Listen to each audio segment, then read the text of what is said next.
దొంగలు అంటారు, కబ్జా కోర్లు అంటారు, బీఆర్ఎస్ వాళ్ళు అంటారు. చెరువులను, నాలాలను, కుంటలను కబ్జా పెట్టుకొని ప్రభుత్వ భూములను, ప్రభుత్వ పార్కులను కబ్జాలు పెట్టుకున్న వాళ్ళు కోర్టులను తప్పుదోవ పట్టించి కంటెంప్ట్ ఆఫ్ కోర్ట్ అంటారు. కంటెంప్ట్ ఆఫ్ కోర్టు ఉంటే అధికారులను మార్చాలనే నిబంధన ఉంటే గతంలో సోమేష్ కుమార్ మీద 400 కంటెంప్ట్ కేసులు ఉన్నాయి. ఆ రోజు ఇవన్నీ ఏది మాట్లాడలే. ఒక అధికారిని ఎక్కడ నియమించాలనేది ప్రభుత్వం యొక్క విచక్షణ అధికారం. ఆ విచక్షణ అధికారాన్ని ఎవరు గుంజుకోలేరు. కాబట్టి ఈరోజు తప్పుడు కేసులను న్యాయస్థానాల మీద సంపూర్ణమైన విశ్వాసం ఉంది. న్యాయస్థానాలలో ఎదుర్కొంటాం. హైడ్రా మంచి పనులు చేస్తుంది. మా ప్రభుత్వం తీసుకొచ్చిన the greatest reform is Hydraa.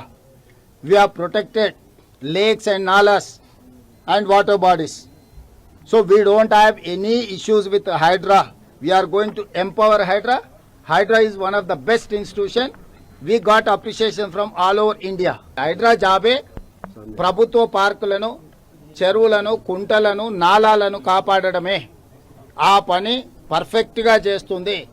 ఎక్కడైతే కబ్జాకోరులు తప్పుడు డాక్యుమెంట్లతో కోర్టులను తప్పుదోవ పట్టించి అదేవిధంగా బతుకమ్మ కుంట లాంటి వాటిని కూడా బీఆర్ఎస్ వాళ్ళు కబ్జా పెట్టుకొని దాంట్లో కూడా కంటెంప్ట్ ఆఫ్ కోర్ట్ వేసిండ్రు. దాని పేరే బతుకమ్మ కుంట. ఆ బతుకమ్మ కుంటను ఆక్రమించుకుంటే దాన్ని పునరుద్ధరించిండ్రు.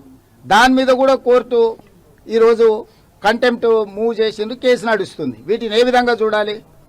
అదేవిధంగా ముఖ్యమైన ఒక కబ్జా కోర్ 100 ఎకరాల ప్రభుత్వ భూమిని కబ్జా పెట్టుకుంటే ఖాళీ చేయించింది. ఏ విధంగా చూడాలి? సో ఇలాంటి వాళ్ళు కూడా ఈరోజు మీకు కంటెంప్ట్ ఆఫ్ కోర్ట్ అని కేసులు వేసిండ్రు. కాబట్టి దయచేసి హైడ్రాని పని చేయనీయకుండా అడ్డుకోవాలనే కబ్జా కోర్లకు మీరెవరూ సహకరించండి. మీడియాకు కూడా నేను విజ్ఞప్తి చేస్తున్నా. ఈ రోజు ఏ భూమి కూడా ఇతరులకు ఇవ్వలే. ప్రభుత్వం తీసుకున్నది చెరువులను, కుంటలను పునరుద్ధరించింది. అది ఆక్రమించుకున్న వాళ్ళు ధనవంతులైనా పేదవాళ్ళైనా ఈ రోజు మీకు ఎన్ కన్వెన్షన్ గులగొట్టారు పేదోళ్ళది. అది డబ్బులు పెట్టి సోషల్ మీడియాలో తప్పుడు ప్రచారం చేసి ప్రభుత్వాన్ని బదనాం చేయాలనే ప్రయత్నం చేస్తుండ్రు. ప్రభుత్వానికి స్పష్టత ఉన్నది.